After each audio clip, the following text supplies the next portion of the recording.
Bonsoir à tous, je suis Henri, bienvenue sur un nouvel épisode de Bonjour Cast Français. Amélie, aujourd'hui je veux discuter avec toi d'un sujet qui touche beaucoup de personnes, les emplois à temps partiel.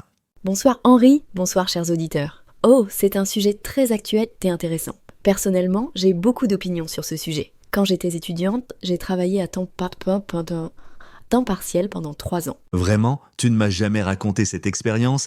Qu'est-ce que tu faisais comme travail ? J'étais serveuse dans un café près de mon université. Je travaillais 3 soirs par semaine et tous les samedis. C'était fatigant, mais j'ai appris énormément de choses importantes pour ma vie. C'est fascinant.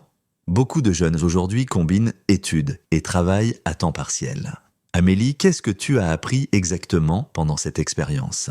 Oh, tellement de choses. D'abord, j'ai appris la gestion du temps. Quand tu étudies et tu travailles en même temps, tu dois vraiment organiser ton emploi du temps comme un puzzle. Chaque heure compte. Je comprends complètement. Et cette compétence reste utile toute la vie, pas seulement pendant les études. Mais dis-moi, est-ce que c'était difficile de trouver l'équilibre entre le travail et les cours ? Au début, oui, c'était très difficile.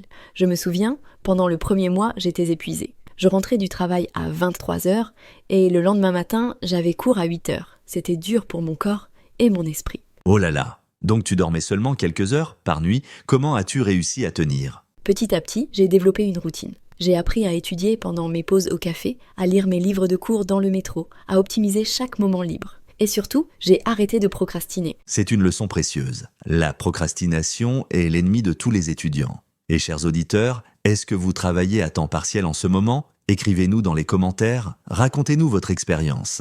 Oui, nous voulons vraiment connaître vos histoires. Quel type de travail faites-vous ? Est-ce que c'est difficile de combiner avec vos études ou votre vie personnelle ? Amélie, maintenant, parlons des avantages des emplois à temps partiel. Pour toi, quel était le plus grand avantage ? Sans hésitation, l'indépendance financière. Avant de travailler, je dépendais complètement de mes parents pour tout. Les livres, les sorties, les vêtements, même le café. Quand j'ai commencé à gagner mon propre argent, j'ai ressenti une liberté incroyable. C'est vrai, gagner son propre argent change vraiment la perspective. Tu te sens plus adulte, plus responsable. Tu apprécies plus la valeur de l'argent aussi, non ? Absolument. Quand tu travailles dur pour gagner 50 €, tu réfléchis 2 fois avant de les dépenser pour des choses inutiles. J'ai appris à budgéter, à économiser, à faire des choix intelligents avec mon argent. C'est une excellente éducation financière que beaucoup de jeunes ne reçoivent pas.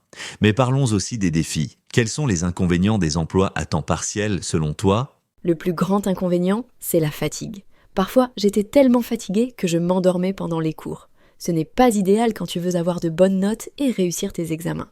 Je peux imaginer. Et cette fatigue peut aussi affecter ta santé, ton humeur, tes relations avec tes amis et ta famille. C'est un prix assez élevé à payer. Exactement. J'ai raté plusieurs fêtes d'anniversaire de mes amis parce que je devais travailler. Parfois, je me sentais isolée, comme si je passais à côté de ma vie étudiante normale. C'est triste. Donc, il y a vraiment un sacrifice social aussi. Mais malgré tout, est-ce que tu penses que ça valait la peine ? Tu recommanderais cette expérience aux autres ? Oui, définitivement. Malgré les difficultés, je ne regrette rien. Cette expérience m'a préparée pour le monde professionnel.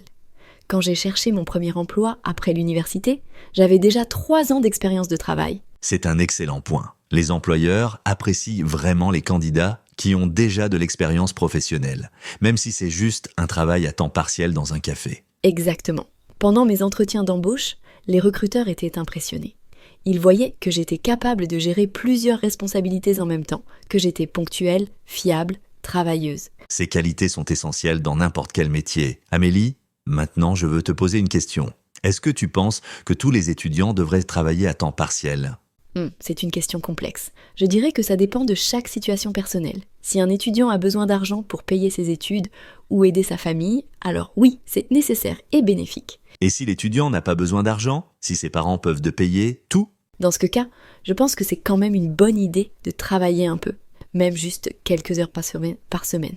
Pas pour l'argent, mais pour l'expérience, pour apprendre la responsabilité, pour comprendre la valeur du travail. Je suis d'accord avec toi. Travailler enseigne l'humilité aussi. Quand tu es serveur ou caissier, tu apprends à respecter tous les métiers, à comprendre que chaque travail a sa dignité et son importance. C'est tellement vrai, Henri. Depuis mon expérience de serveuse, je suis toujours polie et patiente avec les serveurs, les caissiers, les employés de magasins. Je sais combien leur travail est difficile. C'est une leçon d'empathie précieuse. Et chers auditeurs, est-ce que vous respectez plus certains métiers après avoir travaillé vous-même ? Partagez vos réflexions dans les commentaires. Oui, nous adorons lire vos pensées. Maintenant, Henri, parlons des différents types d'emplois à temps partiel. Quels sont les plus populaires pour les étudiants? Eh bien, il y a les classiques. Serveur, caissier, vendeur en magasin, livreur, babysitter. Mais aujourd'hui, avec Internet, il y a aussi beaucoup de nouvelles opportunités. Oh oui, les emplois en ligne.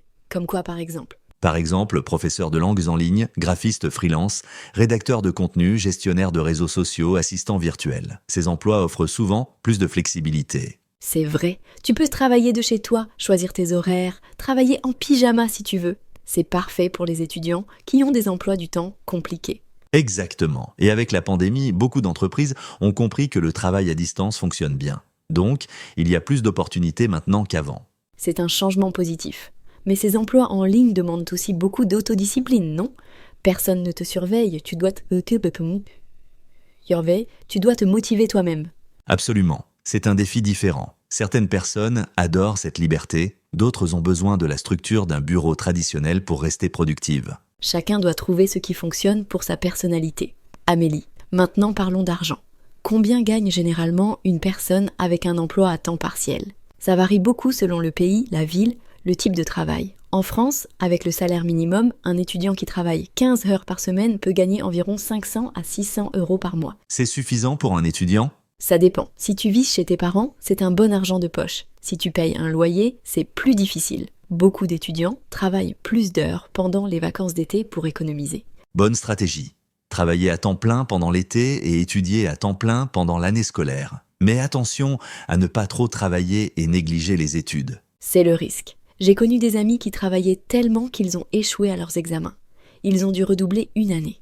Au final, ça leur a coûté plus d'argent et de temps. C'est un point important. Il faut toujours garder l'équilibre. Les études doivent rester la priorité principale pour un étudiant. Le travail à temps partiel est un complément, pas l'objectif principal. Exactement. Mon conseil pour les étudiants, ne travaillez pas plus de 20 heures par semaine pendant les périodes de cours. Sinon, vos notes vont souffrir. 20 heures, c'est une bonne limite. Ça te laisse assez de temps pour assister aux cours, étudier, faire tes devoirs et aussi avoir une vie sociale. Oui, l'équilibre est crucial. Et maintenant, chers auditeurs, combien d'heures par semaine travaillez-vous? Est-ce que vous trouvez ça gérable?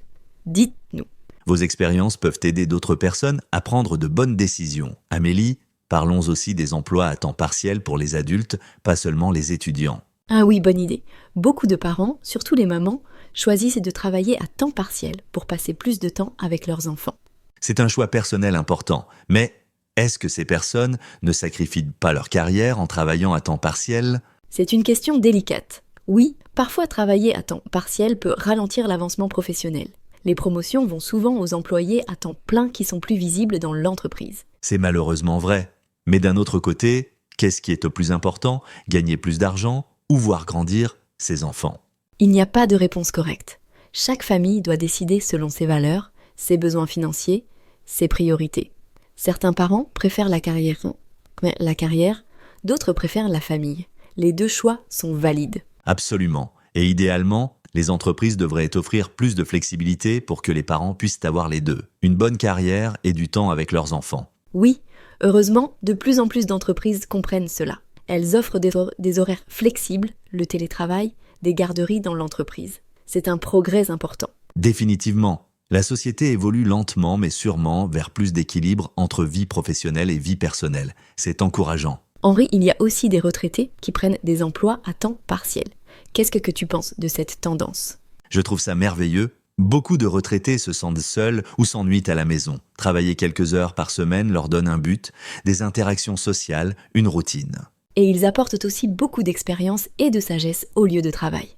Imaginez un jeune manager qui peut demander conseil à un employé avec 40 ans d'expérience. Exactement. C'est bénéfique pour tout le monde. Les jeunes apprennent, les retraités restent actifs et engagés. C'est une belle dynamique intergénérationnelle. Je pense que notre société devrait encourager plus cette collaboration entre les générations. Nous pouvons tellement apprendre les uns des autres. Tout à fait. Amélie, pour conclure, si tu devais donner un conseil à quelqu'un qui hésite à prendre un emploi à temps partiel, que dirais-tu ? Je dirais, fais-le. Essaie pendant quelques mois. Si ça ne fonctionne pas, tu peux arrêter. Mais tu ne sauras jamais si c'est bon pour toi tant que tu n'essayes pas. L'expérience est toujours précieuse. Excellent conseil. Et j'ajouterais, choisis un travail qui t'intéresse au moins un peu. Si tu détestes ton travail, ça va être difficile de rester motivé.